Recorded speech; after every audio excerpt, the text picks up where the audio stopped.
Hello everyone, welcome to the Light World Podcast, and I'm your host, LT World, and on this channel we talk about the things people don't like to talk about. We talk about politics, we talk about religion, and we talk about ideologies. If that sounds like something you're into, join us as we take a look at the things that drive culture. Do you really despise religious belief? I despise people whose belief in religion is so firm it justifies killing people. Inside, 39 members of the Heaven's Gate cult had taken their own lives. Once in a while I get people that really claim they don't believe in evolution. And my response generally is, why not? We can't even begin to describe a living creature in anything resembling precise terms. Where do the laws of physics come from? It's a question that doesn't work for me on multiple levels of analysis. Does God exist? In 1096, a massive army of Catholic soldiers under the name People's Crusade gathered around Constantinople and made their way to the capital of Nicaea, which at the time was a Muslim-dominated territory. The Crusaders tore through the Muslim territories. In European sources, there are reports of cannibalism. From Muslim sources, reports of mass slaughter and no mercy. By 1099, the Crusaders reached Jerusalem. A month of sieging followed, and thousands of Muslims and Jews alike were slaughtered by the time Crusaders broke through.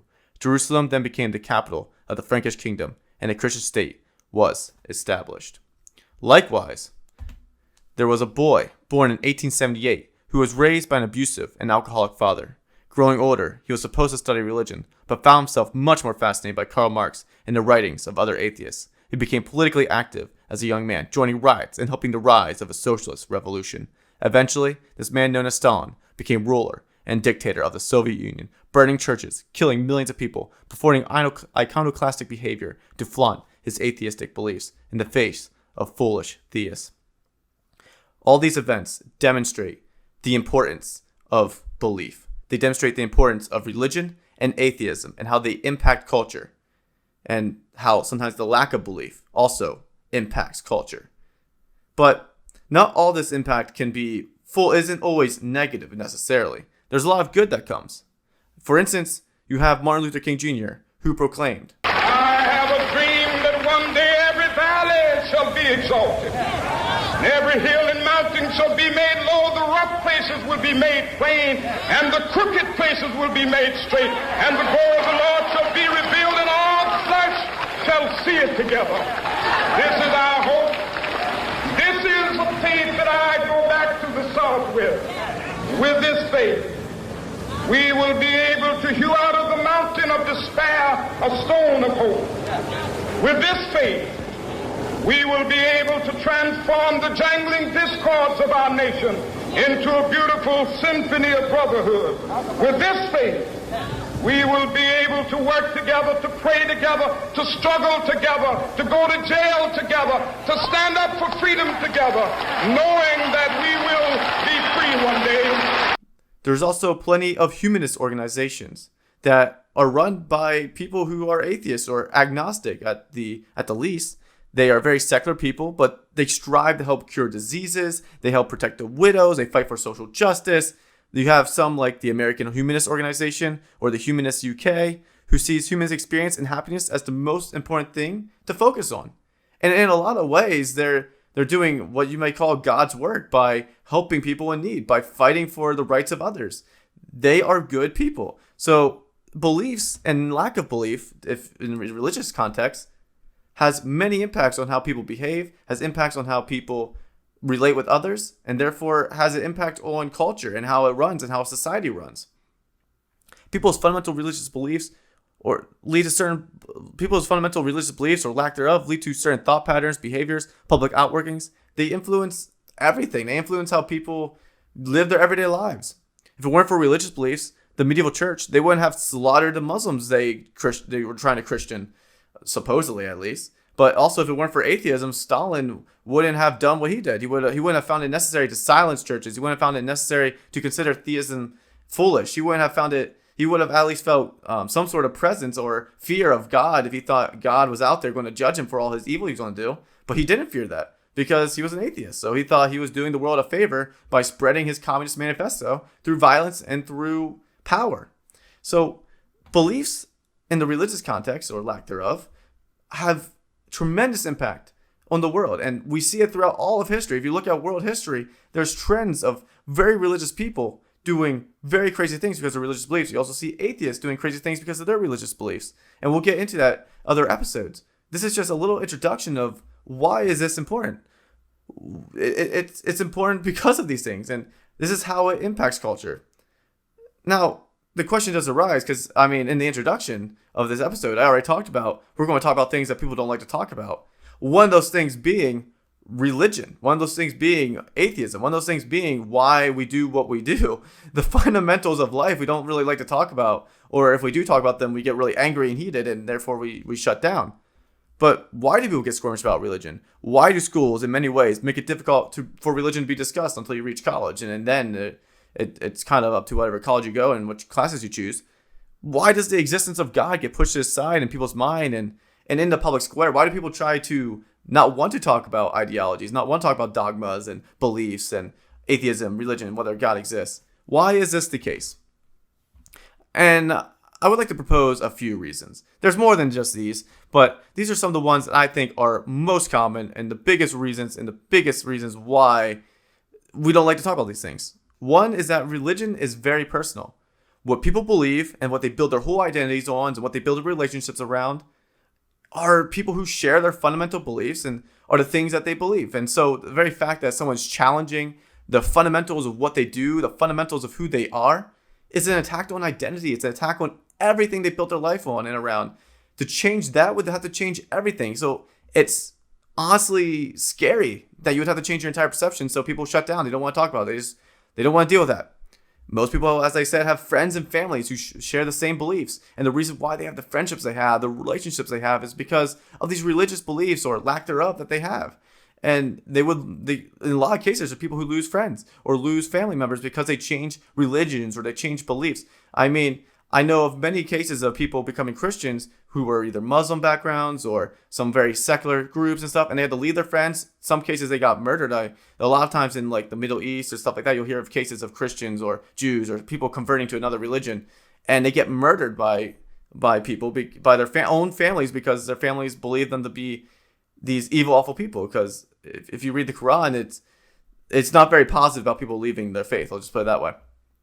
And so there's this whole risk when it comes to changing religious beliefs. There's this whole risk of either going from Christian to atheist to Christian, from any of these things. So people don't like to debate these things because they don't want to change their lives. They don't want to lose friends. They don't want to lose family members. And since religion is so personal, and since these beliefs and fundamentals are so personal, it's also easy to offend people.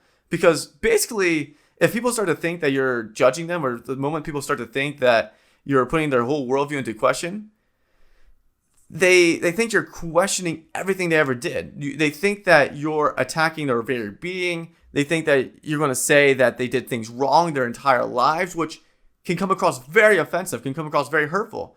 You're saying I lived my life wrong this entire time? That's crazy. That's crazy. I didn't think I was.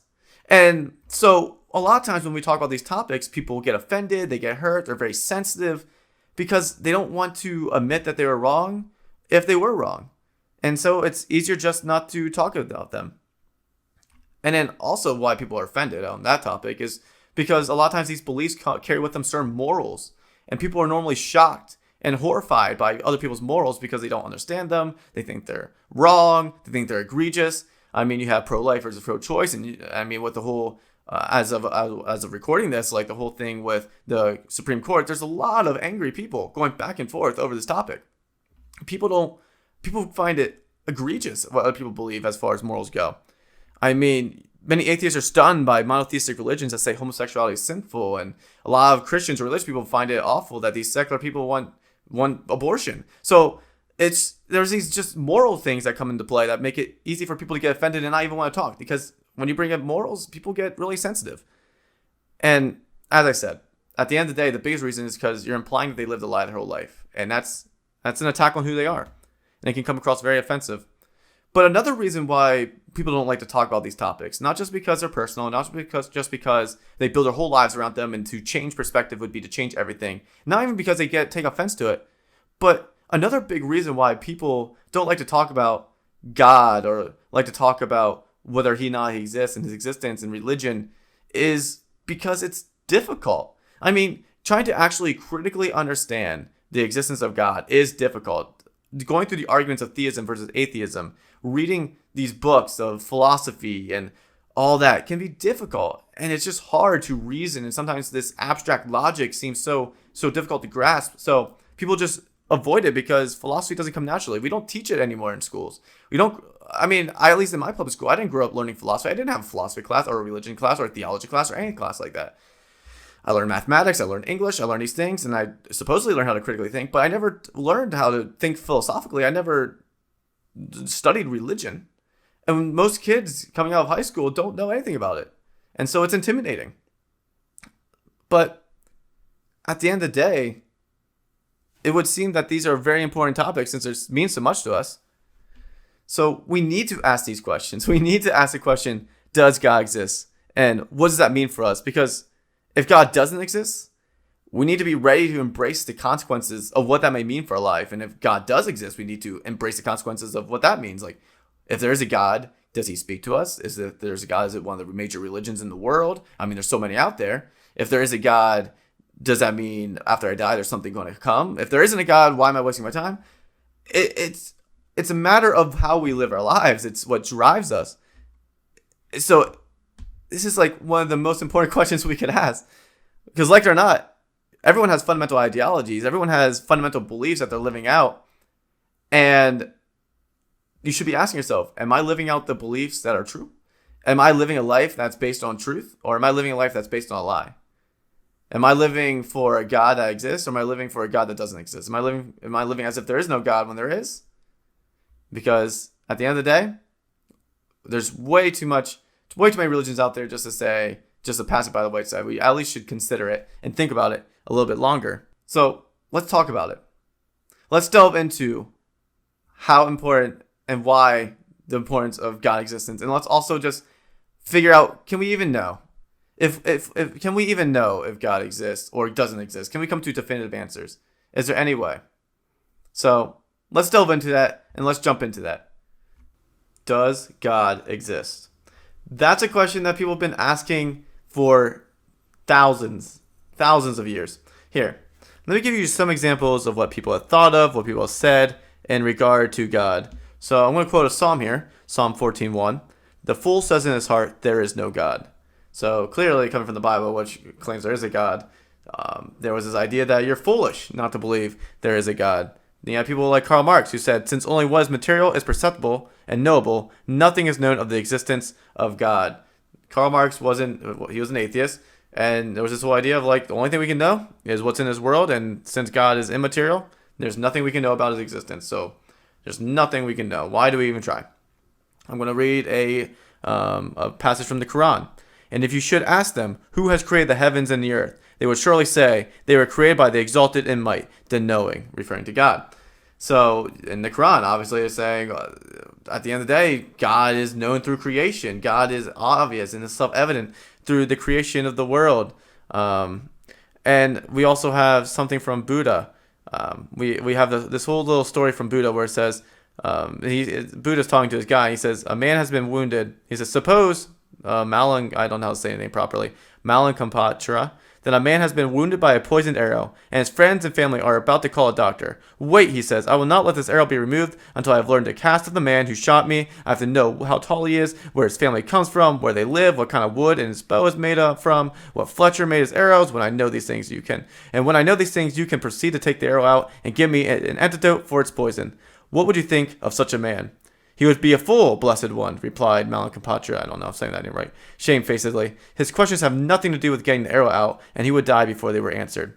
Buddha was all about figuring out suffering, basically finding a way to escape suffering. That suffering was all an illusion in your head, and he found the question and philosophical questions of God to be rather unimportant. He didn't think that was relevant to the topic of getting rid of suffering. He didn't think that was relevant to the topic of living a peaceful life. And Buddha was an atheist, all things considered. So there was a lot of different thoughts from a lot of different backgrounds in regard to the existence of God and who he is and what he does and his importance.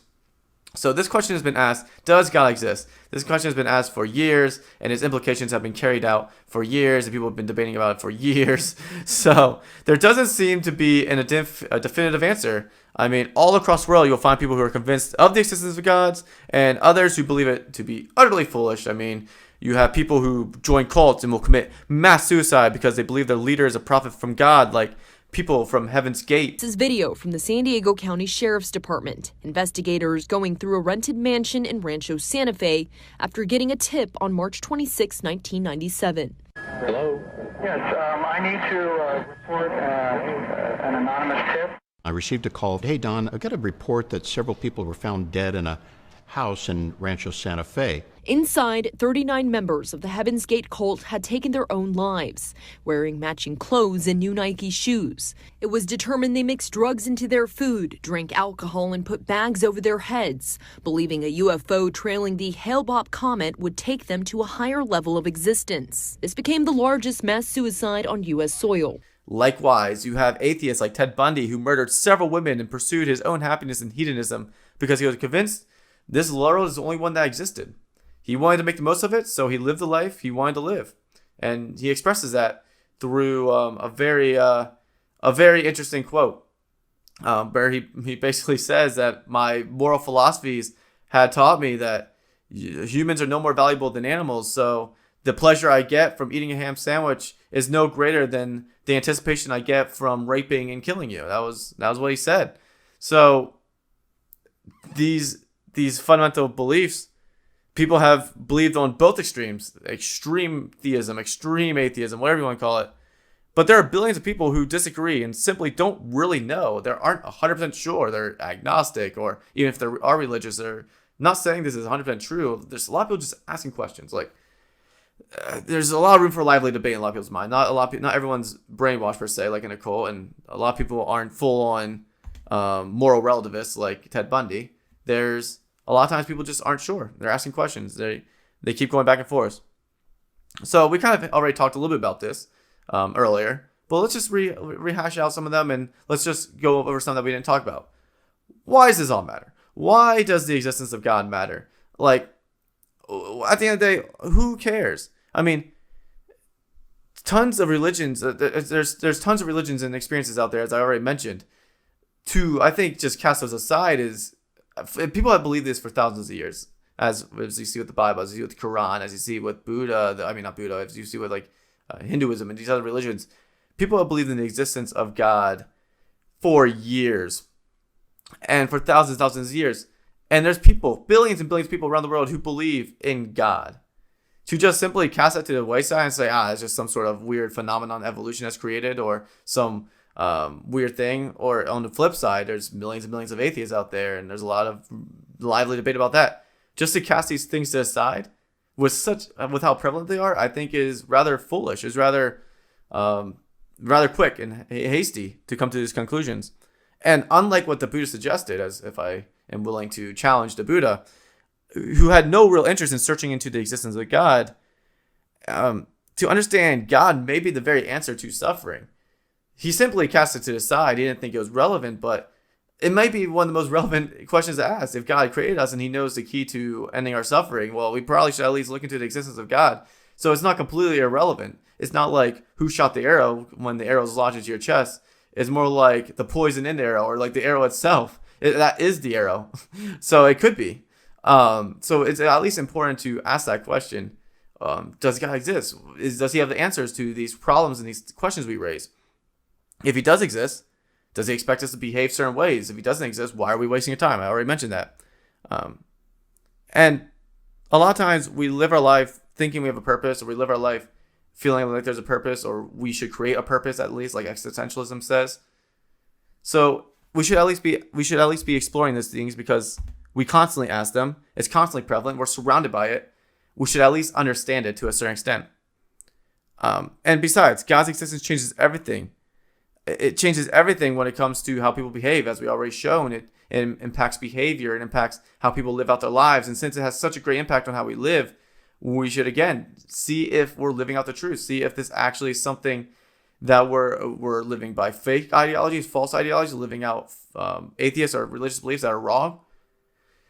we should be asking, are we? We should be serious about living out the truth because that's what's healthy for us, because that's what might help us in the long run.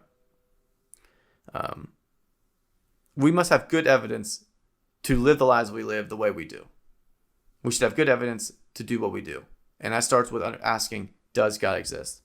And so that's why it's important, and that's why we should be asking these questions. But can we know? I already talked about this a little bit earlier and hinted at it, but now let's dive into that. Can we know? I mean, it's often said you cannot prove or disprove God. So who cares? Like, if you can't prove God's existence, if you can't say definitively that God exists or doesn't exist, and as we see already, as I demonstrated, there's tons of religions out there, billions and billions of people who believe tons of different things. So there doesn't seem to be a definitive answer. It's not like gravity, where everyone accepts the law of gravity to be some sort of reality. I mean, maybe there's a handful of people who might not, but by and large, everyone accepts the fact that the law of gravity is what it is, 9.8 meters per second. So why isn't religion the same? And some people say why does it matter? We will never know if God exists or not, so why even try? But just because something can't be proven necessarily 100% doesn't mean we shouldn't look at it. I mean, we don't really live that way in a lot of ways. So like when it comes to history, there's a lot of things we don't know 100%. We have good evidence to believe one way or the other, but we can't say definitively. But yet we don't toss out all of history because we can't know definitively what happened. When it comes down to existence itself, a lot of people will acknowledge the fact that we can't know for sure if we're living in some sort of virtual reality, some sort of matrix system. We can't know for sure if we're in some dream we're going to wake up from. We don't know these things. We don't have 100% assurance, but we have good evidence that this world exists. We have good evidence that we are in this world in reality right now. So we live as if we are. So to actually say that we need 100% proof for either atheism or theism, I think is hypocritical, because we don't do that for everything that we put a lot of basis on and live our lives on. And secondly, it doesn't mean that we can't see which one makes the most sense. I mean, I believe I exist because of the evidence that's before me. I believe this world's real because of the evidence that's before me. And there's no other evidence to say otherwise. So likewise, is there more evidence for God or more evidence against God? And whichever one has the most evidence, we should live our lives that way and walk it out in belief and faith, or whatever you want to call it. So which one appears more plausible? We might not have 100% proof, but we should at least ask which one's more plausible and live our lives out that way. And besides, at the end of the day, this is what's going to drive us. This is what's going to lead our lives. And so what is the healthiest for us? What will lead to a healthier lifestyle? What will lead to truth? And this is what leads us down this road of solid logic and philosophy. To understand these questions, there are means to do so. Again, a lot of people didn't grow up learning philosophy. A lot of people didn't grow up at school and were taught religion. So this is something that we're going to need to take some time to understand. And I mean, I did a poll on my Instagram actually, and a lot of people said they're not familiar with the arguments for or against God, or they're semi-sure, they're not really sure. Only a handful of people said, yeah, I think I understand them pretty well. So we need to use some solid logic and philosophy, and we'll jump into those. We're going to dive into these upcoming episodes and start to understand the background. We're going to understand a little bit of the background of atheism and theism, like we did on my last season. We're going to look at a little history, and then we're going to dive into the arguments. We're going to understand them. We're going to get to know them better, because this is what's going to help us become better people. This is what's going to help us live out the truth, if you will. So, yeah. So join me as we embark on this journey to ask the question, does God exist? Let's understand the history, the background culture leading to this moment, to give us better context. And then let's hash out these arguments and see some of the best people talk about God, talk about these things, and let's present them to the forefront and critically analyze them and understand for ourselves what makes more sense. Does God exist or doesn't exist? That is the question. Join me on this journey on these upcoming episodes. So, friends, I mean, eventually, as you come to understand the world better, you're going to like the world. So, as of now, do your best, man. Friends, go out there and light the world. If you would like to learn more about how to light the world, subscribe to whatever podcast platform you're listening to and follow along, because we would love to have you, and we continue to cover topics like this down the road, and you can grow in your understanding and in your knowledge of these different important topics that we deal with every day. You can also follow me on Instagram and Twitter. On these outlets, I ask questions, I run polls, people can DM me, and I'm going to do some more special content on there anyway. So definitely follow along there and join the Like the World community. And you can also subscribe to my YouTube channel if you like video content, and I post some extra videos on there occasionally. So follow along, join the community, and we're gonna have a good time learning more about the important topics of life.